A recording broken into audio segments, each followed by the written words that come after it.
வாழ்க வளமுடன் நண்பர்களே. Thank you so much. இன்னைக்கு வேதாத்ரி மகரிஷி அவர்கள் எழுதின புக் மனவளக்கலையிலிருந்து சினம் தவிர்த்தல் பகுதியிலிருந்து ஒரு 2 கேள்வி பதில் பார்ப்போம்.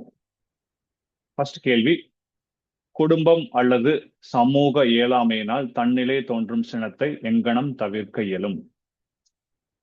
நம்ம மேலே நம்ம கோவப்பட்டுக்கிறோம் இல்லைங்களா? என்னால இது ஒரு சில விஷயங்கள் நம்மளால பண்ண முடியலன்னு நம்ம மேல கோபம் வந்துடுது.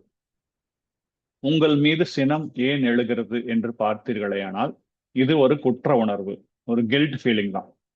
ஏதோ ஒரு செயலை செய்ய உங்களால் இயலவில்லை, அதற்கு யாரோ தடையாக இருக்கின்றார்கள். அந்த தடையை நீக்கி நான் வெற்றி பெற முடியவில்லையே என்ற ஒரு வேகம்தான். அதாவது உங்கள் சினத்தை மற்றவர் மீது காட்ட முடியாத ஒரு இடம், ஒரு சூழ்நிலை ஏற்படும் போது அந்த இடத்திலே அதே சினம் நம் மீது திரும்புகிறது. திரும்பி வாழ்ந்தென்ன வாழாவிட்டால் என்ன அப்படிங்கிற ஒரு கொஸ்டின் கூட வந்துடுது. நான் இப்படி தவறு செய்து விட்டேனே என்ற குற்ற உணர்வு கொள்வது சாதாரண இயல்பு. தன்னை குற்றவாளி ஆக்கிக் கொண்டு வருந்துவதை விட இனி என்ன செய்ய வேண்டும்?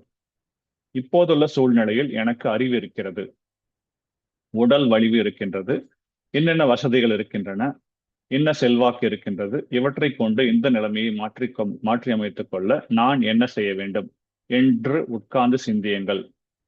உடனடியாக விளங்கவில்லை என்றால் விட்டுவிடுங்கள், மீண்டும் உட்கார்ந்து சிந்தியுங்கள். நல்ல முறையிலே உங்களுக்கு தெளிவான விளக்கம் வரும். இந்த விளக்கத்தின் வழியே வாழ்ந்து செயலாற்றி நலம் காண்போம்.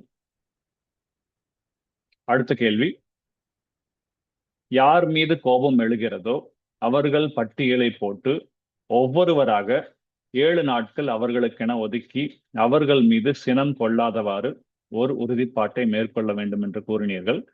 7 நாட்கள் என்ன கணக்கு அப்படின்னு கேட்கிறாங்க. எதனால் அந்த 7 நாள்? சாதாரணமாக ஓர் உள்ளத்திற்கு பயிற்சி எடுப்பதற்கு முறையாக 7 நாட்கள் பயின்றால் போதும் என இதுவரையில் பயிற்சி செய்து பயன் கண்டதிலே வந்த தெளிவுதான் முதல் பயிற்சிக்கு குறைந்தபட்சம் 7 நாட்கள் வேண்டும் என்பது. அதற்குள் வெற்றி பெறவில்லையானால் நீங்கள் 7 நாளை 7 நாட்களாக்கிக் கொள்ளலாம். 70 நாட்கள் கூட நீட்டிக்கொண்டு பயிரலாம். அது அவரவர்களுடைய கருத்தை பொறுத்தது.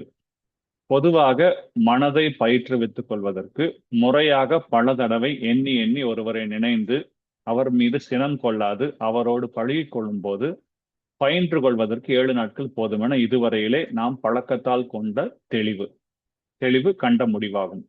அதைத்தான் குறைந்தபட்சம் அல்லது அதிகபட்சம் 7 நாட்கள் என்று வைத்துக் கொள்ளுங்கள் என்று கூறினேன். 5 நாட்களிலே கூட வெற்றி கிட்டுமேயானால், ஒருவரோடு பழகி கொண்ட பின்னர் பூரண வெற்றி கிடைத்து விட்டதானால் அடுத்த நாள் இன்னொருவர் மீது எடுத்துக்கொள்ளலாம் என்று நீங்கள் போகலாம். இது பொதுவாக கொடுக்கக்கூடிய ஒரு பயிற்சி. அவரவர்களுக்கு ஏற்ற முறையிலே ஒரு நாள் நீட்டிக்கொள்வதோ ஒரு நாள் குறைத்துக் கொள்வதோ அது அவரவர்களே தான் தேர்ந்தெடுத்துக் கொள்ள வேண்டும்.